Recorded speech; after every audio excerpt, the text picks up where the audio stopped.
అందరికీ నమస్కారం। మనం ఈ రోజు ఈ వీడియోలో గ్రామ వార్డు సచివాలయాలు మరియు గ్రామ వార్డు సచివాలయ ఉద్యోగుల రేషనలైజేషన్ ప్రక్రియలో భాగంగా స్పెసిఫిక్ పర్పస్ ఫంక్షనరీల యొక్క ఫంక్షనరీ పోస్టుల యొక్క రేషనలైజేషన్కి సంబంధించి అంటే ఏ సచివాలయంలో ఈ స్పెసిఫిక్ పర్పస్ ఫంక్షన్కి సంబంధించి ఏ పోస్ట్ ఉంటుంది అనే వివరాలతో సహా ప్రభుత్వం విడుదల చేసిన GOMS number 4 dated 17/5/2025 department of గ్రామ సచివాలయం అండ్ వార్డు సచివాలయం వారు రిలీజ్ చేసిన ఈ GOMS నంబర్ 4 గురించిన వివరాలను ఈ వీడియోలో చూద్దాం। ముందుగా మా ఛానల్ను ఇంకా సబ్స్క్రైబ్ చేయని వారు ఈ వీడియో క్రింద ఉన్న సబ్స్క్రైబ్ బటన్ క్లిక్ చేసి సబ్స్క్రైబ్ చేయగలరు మరియు ఈ వీడియోను లైక్ మరియు షేర్ చేయగలరు। ఇక ఈరోజు ఈ వీడియోలోకి వెళితే ఈ గ్రామ వార్డు సచివాలయాలు మరియు సచివాలయ ఉద్యోగుల రేషనలైజేషన్కు సంబంధించిన వరకు మనం ఇంతకు ముందు వీడియోలో చెప్పిన విధంగా గ్రామ వార్డు సచివాలయాలను జనాభా ప్రాతిపదికన కేటగిరీ ఏ అంటే 2500 జనాభా కంటే తక్కువ ఉన్న సచివాలయాలు, అదేవిధంగా కేటగిరీ బి 2500 నుంచి 3500 జనాభా కలిగిన సచివాలయాలు మరియు కేటగిరీ సి అయిన 3500 పైన జనాభా కలిగిన సచివాలయాలుగా విభజించారు। మరియు ఈ సచివాలయాల్లోని ఫంక్షనరీలను జనరల్ కేటగిరీ ఫంక్షనరీలు మరియు స్పెసిఫిక్ పర్పస్ ఫంక్షనరీలు మరియు యాస్పిరేషనల్ ఫంక్షనరీలుగా విభజించారు మరియు మల్టీపర్పస్ అంటే జనరల్ పర్పస్ ఫంక్షనరీలకు సంబంధించి ఏ సచివాలయంలో ప్రస్తుతం ఉన్న ఏ డిజిగ్నేషన్స్ వారు ఏ సచివాలయానికి ఏ డిజిగ్నేషన్ కేటాయించారు అనే వివరాలను ఇంతకుముందు GOMS నంబర్ 3 డేటెడ్ 10/4/2025 పై చెప్పిన వీడియోలో చూసాం। ఈరోజు ఇక మిగిలిన స్పెసిఫిక్ పర్పస్ ఫంక్షనరీలుగా మార్పు చేసినటువంటి ప్రస్తుతం ఉన్న డిజిగ్నేషన్స్ అయినటువంటి గ్రామ సచివాలయాల్లో ANM grade 3, engineering assistant, energy assistant, village revenue officer, village surveyor, village agriculture assistant లేదా విలేజ్ హార్టికల్చర్ అసిస్టెంట్ లేదా విలేజ్ సెరికల్చర్ అసిస్టెంట్ మరియు వెటర్నరీ అసిస్టెంట్ లేదా ఫిషరీస్ అసిస్టెంట్, అదేవిధంగా వార్డు సచివాలయాల్లో స్పెసిఫిక్ పర్పస్ ఫంక్షనరీలుగా పరిగణించే ప్రస్తుత డిజిగ్నేషన్స్ అయినటువంటి ward health secretary, ward amenity secretary, ward planning and regulation secretary, ward revenue secretary, ward energy secretary మరియు ward sanitation and environment secretary designations ఏ సచివాలయాల్లో ఏ డిజిగ్నేషన్స్ వారు ఈ స్పెసిఫిక్ పర్పస్ ఫంక్షనరీలుగా ఉంటారు అనేది ఈ GOMS నంబర్ 4 డేటెడ్ 17/5/2025 ద్వారా తెలియజేశారు। ఈ ప్రభుత్వ ఆదేశాల ప్రకారం గ్రామ సచివాలయాల్లో ANM గ్రేడ్ 3 వారు ప్రతి సచివాలయానికి కేటాయించారు మరియు విలేజ్ అగ్రికల్చర్ అసిస్టెంట్ లేదా హార్టికల్చర్ అసిస్టెంట్ లేదా సెరికల్చర్ అసిస్టెంట్లను వారు సంబంధిత సాగును బట్టి వారిని కేటాయించారు।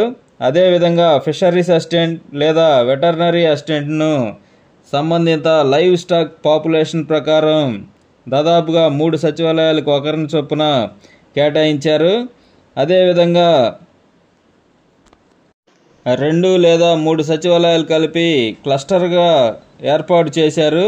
ఈ క్లస్టర్లలో ఒక సచివాలయంలో ఒక ఇంజనీరింగ్ అసిస్టెంట్ కానీ లేదా ఎనర్జీ అసిస్టెంట్ ఇద్దరిలో ఒకరిని కేటాయించారు। అంటే ఉదాహరణకు ఒక క్లస్టర్లో 2 సచివాలయాలు ఉంటే మొదటి సచివాలయంలో ఇంజనీరింగ్ అసిస్టెంట్ను కేటాయిస్తే రెండవ సచివాలయంలో ఎనర్జీ అసిస్టెంట్ను కేటాయించారు। మొదటి సచివాలయంలో ఉన్న ఇంజనీరింగ్ అసిస్టెంట్ రెండవ సచివాలయం బాధ్యతలు కూడా అంటే ఆ క్లస్టర్లోని 2 సచివాలయాల బాధ్యతలు నిర్వహించాలి। అదేవిధంగా రెండవ సచివాలయంలో ఉన్న ఎనర్జీ అసిస్టెంట్ రెండవ సచివాలయంతో పాటు ఆ క్లస్టర్లో ఉన్న మొదటి సచివాలయం బాధ్యతలు అంటే ఆ క్లస్టర్లోని 2 సచివాలయాల బాధ్యతలు నిర్వహించాల్సి ఉంటుంది. అదేవిధంగా విలేజ్ రెవెన్యూ ఆఫీసర్ మరియు విలేజ్ సర్వేయర్ వీరిని కూడా పైన చెప్పిన విధంగానే క్లస్టర్లలో ఒక సచివాలయానికి విఆర్ఓ గారిని కేటాయిస్తే రెండవ సచివాలయానికి విలేజ్ సర్వేయర్ను కేటాయించారు. మొదటి సచివాలయంలో ఉన్న విఆర్ఓ గారు రెండవ సచివాలయం బాధ్యతలు కూడా 2 సచివాలయాల బాధ్యతలు నిర్వర్తించవలసి ఉంటుంది. అదేవిధంగా రెండవ సచివాలయంలో ఉన్న సర్వేయర్ గారు ఆ 2 సచివాలయాల బాధ్యతలు నిర్వహించవలసి ఉంటుంది. ఇదే ప్రకారం వార్డు సచివాలయాల్లో వార్డు హెల్త్ సెక్రటరీని ప్రతి సచివాలయానికి కేటాయించారు. వార్డు ఎమ్యూనిటీ సెక్రటరీ మరియు వార్డు ప్లానింగ్ అండ్ రెగ్యులేషన్ సెక్రటరీలను వీరిని కూడా విభజించిన క్లస్టర్లలో ఒక సచివాలయంలో వార్డు ఎమ్యూనిటీ సెక్రటరీ వారిని కేటాయిస్తే మరొక సచివాలయంలో వార్డు ప్లానింగ్ అండ్ రెగ్యులేషన్ సెక్రటరీని కేటాయించారు. దీని ప్రకారం ఒక్కొక్క వార్డు ఎమ్యూనిటీ సెక్రటరీ గారు 2 సచివాలయాల బాధ్యతలు నిర్వర్తించవలసి ఉంటుంది. అదేవిధంగా వార్డు ప్లానింగ్ అండ్ రెగ్యులేషన్ సెక్రటరీలు కూడా 2 సచివాలయాల బాధ్యతలు నిర్వర్తించవలసి ఉంటుంది.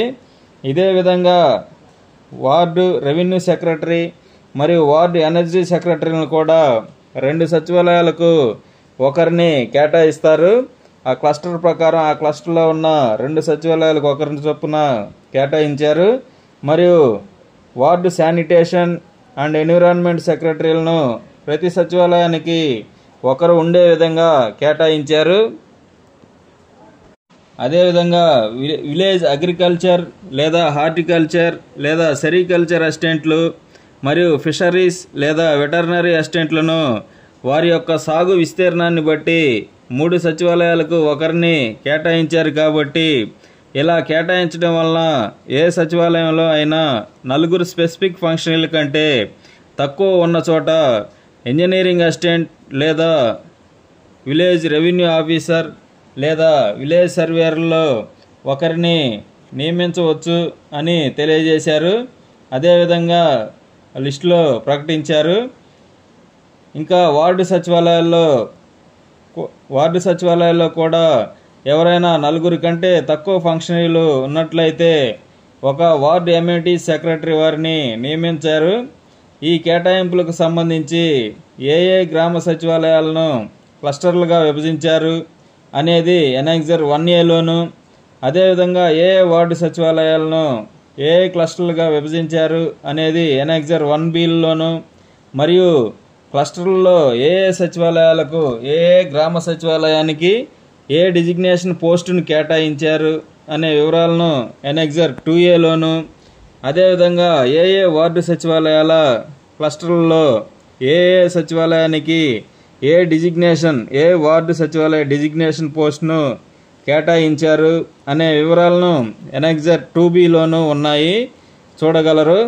ఇక ఈ రేషనలైజేషన్ ప్రక్రియ అంటే ఏ సచివాలయంలో ఏ డిజిగ్నేషన్కి సంబంధించిన పోస్టు ఉన్నది అనే విషయంలో క్లారిటీ వచ్చింది. కాబట్టి సచివాలయ ఉద్యోగుల్లో చాలామందికి ఒకే ప్లేస్లో 5 సంవత్సరాలుగా సర్వీస్ పూర్తయినది. కాబట్టి ప్రస్తుతం ప్రభుత్వం బదిలీ నిబంధనల ప్రకారం 5 సంవత్సరాలు ఒకే ప్లేస్లో సర్వీస్ పూర్తి చేసుకున్న వారిని బదిలీ చేస్తారు. కాబట్టి వీరికి కూడా బదిలీలు నిర్వహించి సచివాలయ ఉద్యోగులను కేటాయించే అవకాశం ఉంది. ఈ బదిలీల ప్రక్రియ పూర్తయిన తర్వాత మిగిలిన ఉద్యోగుల విషయంలో క్లారిటీ వస్తుంది. మిగిలిన వారిని యాస్పిరేషనల్ సెక్రటరీలుగా కేటాయిస్తారా లేదా వేరే డిపార్ట్మెంట్లో కేటాయిస్తారా అనే వివరాలపై క్లారిటీ వస్తుంది. ఈ జీఓఎంఎస్ నెంబర్ 4 డేటెడ్ 17/5/2025 మరియు ఎనెక్సర్స్ అన్నీ కూడా ఈ వీడియో క్రింద ఉన్న డిస్క్రిప్షన్లో ఉంచుతాము, చూడగలరు. ఇదండి ఈ వీడియోను లైక్ మరియు షేర్ చేసి మా ఛానల్ను సబ్స్క్రైబ్ చేయగలరు. Thanks for watching. Thanks to everyone.